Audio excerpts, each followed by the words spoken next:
Hello, and welcome back to Intro to American Studies.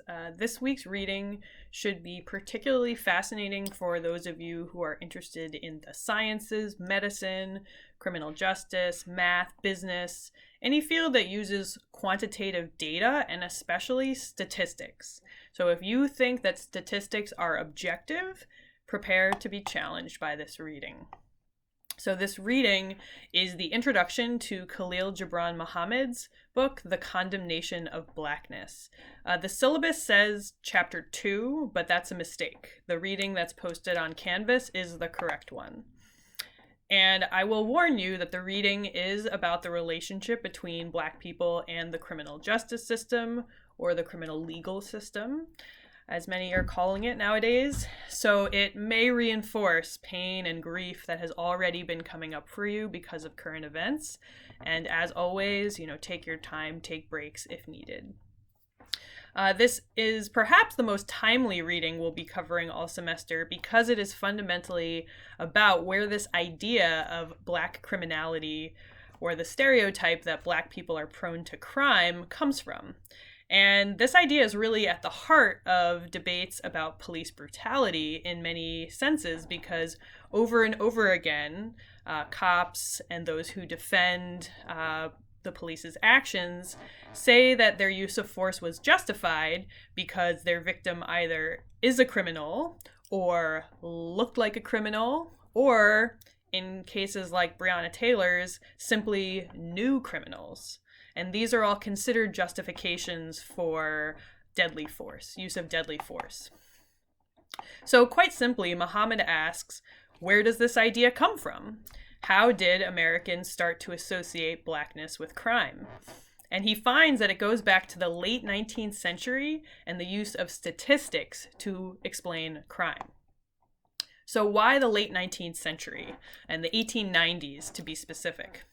Well, the Civil War is over, and Black people are technically free citizens. But the white elite are not having this and start to put policies into place to reestablish white supremacy. And they do this by politically restricting the right to vote. They do this economically by forcing Black people to work for white landowners, or by incarcerating them and forcing them to work as free prison labor. And they do this socially by segregating public spaces and allowing white vigilantes to terrorize Black people into submission. And these are the modern systems of white supremacy that we still face today. So by the 1890s, you have large communities of Black people who are legally free, but have not been allowed political, economic, or social freedom.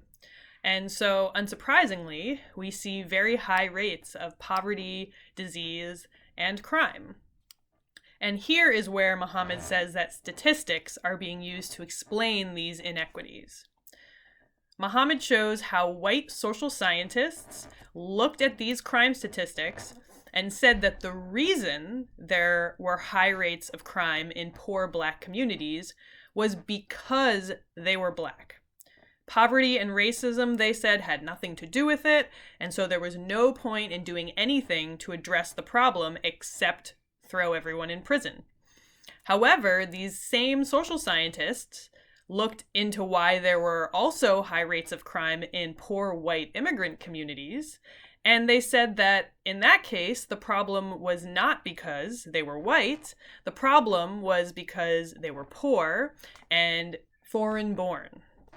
So, to address their poverty, they called on society to do everything possible to help these poor immigrants get jobs and an education so they could turn away from crime. And to address their foreign-bornness, they created a sort of third racial category, the foreign-born white, to statistically separate out the so-called inferior white immigrants from the native-born whites. So therefore, the crime rate for just white people would be lower, right? Because they were taking out the statistics for white folks who were committing higher rates of crime, who were poorer immigrant white folks. So here is where Muhammad is building directly on the work of Jacobson and other whiteness studies scholars.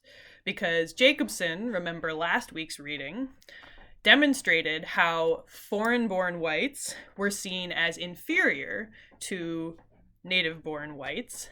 However, he also showed how the European immigrants were gradually assimilated into the larger category of whiteness.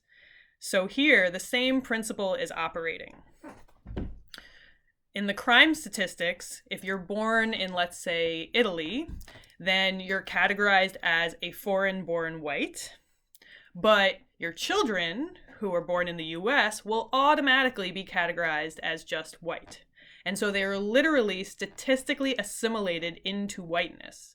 Whereas it didn't matter where a black person was born. It didn't matter if a black family had been in the US for 5 generations. They were always categorized as black. So to summarize this hypocrisy, when black people committed crimes, social scientists said that it was because of their race. There was no point in helping them.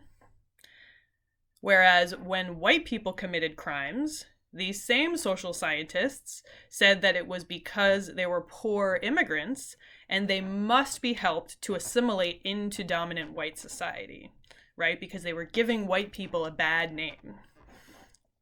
And so they used the language of statistics to make this all sound like objective fact, while they were just ignoring other possible interpretations of the data, most obviously the role of poverty in crime. And Muhammad shows how black social scientists argued against this racist interpretation.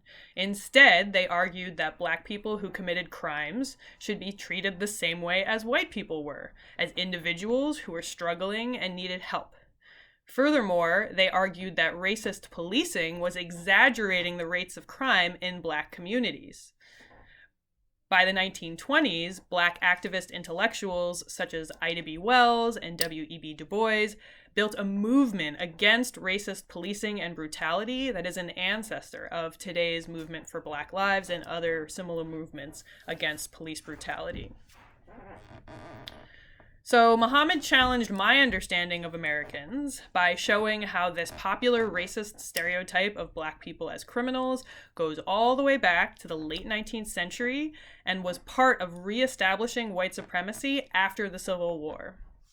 And also by showing how white social scientists used statistics to distinguish black people from white immigrants, and therefore to argue that race was the cause of crime among black people as opposed to poverty or discrimination itself. So often people say that racism is about being uneducated, that poor white people are the main purveyors of racism. But here we see that highly educated white scientists are the ones that are promoting racist ideologies. And it makes me very vigilant as a white scholar to look for how racism might be shaping my own interpretations of data. And it also makes me vigilant as a white person to examine how subconscious my own associations of blackness and criminality might be, because Muhammad shows us that US culture and science has promoted this racist stereotype for over 100 years. So those are my thoughts on this reading. Your reflection, as usual, is due Sunday by midnight, and I will see you next week.